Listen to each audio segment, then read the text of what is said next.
Author and lecturer Leo Buscaglia once talked about a contest he was asked to judge.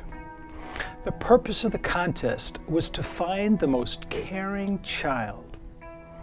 The winner was a 4-year-old child whose next-door neighbor was an elderly gentleman who had just recently lost his wife. Upon seeing the man cry, the little boy went into the old gentleman's yard, climbed in his lap, and just sat there. When his mother asked him what he had said to the neighbor, the little boy said, "Nothing. I just helped him cry." In the 11th chapter of the book of John, we find perhaps the shortest sentence in the Bible. Jesus wept. Let us look into that part of the scriptures where this short sentence is found. Perhaps we can glean something from it which might make our lives as Christians more fruitful. After he'd said this, he went on to tell them, "Our friend Lazarus has fallen asleep, but I am going there to wake him up." His disciples replied, "Lord, if he sleeps, he will get better." Jesus had been speaking of his death, but his disciples thought he meant a natural sleep. So then he told them plainly, "Lazarus is dead, and for your sake I'm glad that I was not there, so that you may believe, but let us go to him." Then Thomas, sometimes called Didymus, said to the rest of the disciples, "Let us also go that we may die with him." On his arrival, Jesus found Lazarus already had been dead in the tomb for 4 days. Bethany was less than 2 miles from Jerusalem, and many Jews had come to Martha and Mary to comfort them in their loss of the brother. When Martha heard that Jesus was coming, she went to meet him, but Mary stayed at home. "Lord," Martha said to Jesus, "if you had been here, my brother would not have died. But I know that even now God will give you whatever you ask."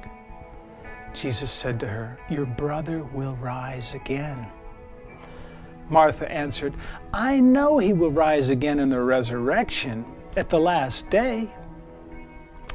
Jesus said to her, "I am the resurrection, Martha, and the life. He who believes in me will live even though he dies, and whoever lives and believes in me will never die." Do you believe this? "Yes, Lord," she said. "I believe that you're the Christ, the Son of God, who came to save this world." After she said this, she went back and called her sister Mary aside. "The teacher is here," she said, "and he's asking for you." When Mary heard this, she got up quickly and went to him. Now, Jesus had not yet entered the village, but was still at the place where Martha had met him. When the Jews who had come to be with Mary in the house, comforting her, noticed how quickly she got up and went out, they followed her, supposing that she was going to the tomb to mourn there.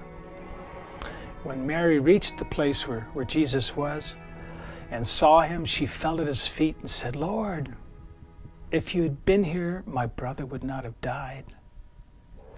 When Jesus saw her weeping and the Jews who had come along with her were also weeping, he was deeply moved in the spirit and greatly troubled. "Where have you laid him?" he asked. "Come and see, Lord," they replied. And then the scripture says, Jesus wept. And after he said Jesus wept, then the Jews said, "See how he loved him." But some of them said, "Could not he who opened the eyes of a blind man have kept this man from dying?" Jesus, once more, deeply moved, came to the tomb. It was a cave with a stone laid around the front of the entrance. "Take away the stone," he said. "But Lord," said Martha, the sister of the dead man, "by this time there's a bad odor, for he has been there for 4 days. He stinketh."